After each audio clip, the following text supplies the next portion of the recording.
Isang Kristiyanong pastor na pumunta sa Saudi Arabia upang ipalaganap ang relihiyong Kristyanismo, naging Muslim pagkatapos nitong pag-aralan ang relihiyong Islam at ang Quran. Dahil alam mo ako mga Muslim, mga traitor.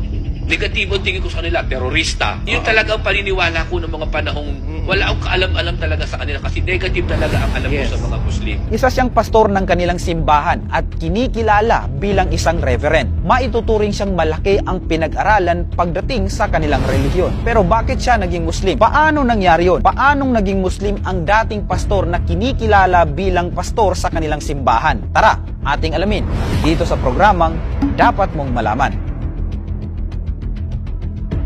Siya si Reverend Armando Barcelon ng Pentecostal Church, isang tubong Kristiyano dito sa bansang Pilipinas. Ang kanyang nanay at tatay ay pawang mga pinanganak na Kristiyano. Sa kanyang murang edad ay pinag-aralan na niya ang kanyang sariling relihiyon. Kaya naman sa kanyang pagsusumikap ay naging isa siyang pastor ng kabataan at makalipas ang mahabang panahon ay naging ganap na siyang pinakakinikilala at iginagalang na pastor sa kanilang lugar. At dahil sa kanyang impluensya, nakapagpasya ang kanyang mga kasamahan sa simbahan na ipadala siya sa ibang bansa upang muling pagsama-samahin ang mga kanilang kasamahan na ng ibang bansa. Hiniling ni Armando Barcelon na siya ay madestino sa bansang Saudi Arabia. At nung papaalis na si Armando dito sa Pilipinas, ay minungkahin ng kanyang mga kasamahan na kung maaari ay ipalaganap ang relihiyong Kristyanismo at hikayatin ang mga Muslim sa Saudi na maging Kristiyano. Ito ang naging misyon niya sa kanyang paglipad. At para hindi mahalatang siya ay may planong ipalaganap ang relihiyong Kristyanismo sa bansang Saudi, ay nagtrabaho ito bilang isang waiter upang hindi mahalata. Sa kanyang pagkadesperado, naghanap siya ng Quran na may English translation. Sinimulan niya itong basahin at pag-aralan. Ang kanyang nasa isip ay maghanap ito ng kamalian na nakasulat sa Quran. At kapag siya daw ay nakahanap dito, ay ito na ang kanyang gagamitin kontra sa mga Muslim. Maghahanap lamang ako ng isang talata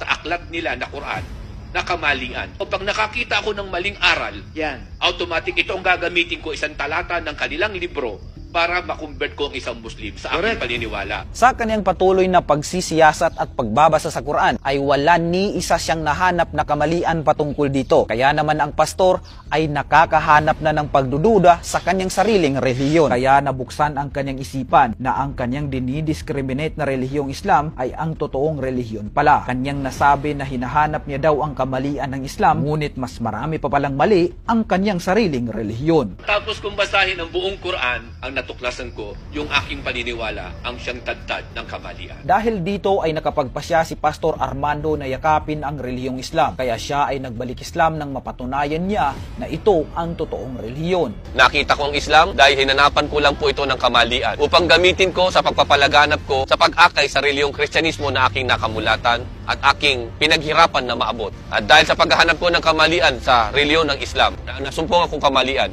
ay mismo pala ang aking relihiyon ang siyang tadtad ng kamalian.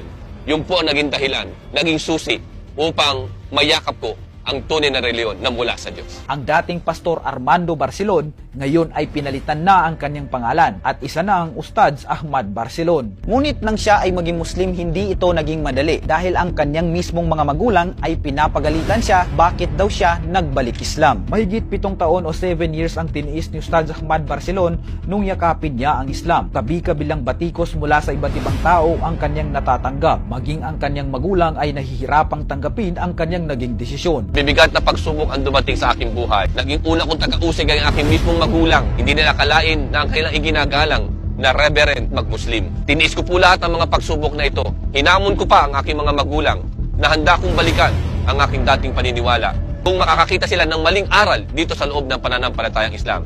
At sa loob po ng 7 taon, tiniis ko po yan ang mga pag-uusig na aking naranasan sa kanila. At sila man din po ay yumakap sa Islam. At dahil sa ginawang ito ni Ustadz Ahmad Barcelon ay nagulat ang mga membro ng kanilang simbahan.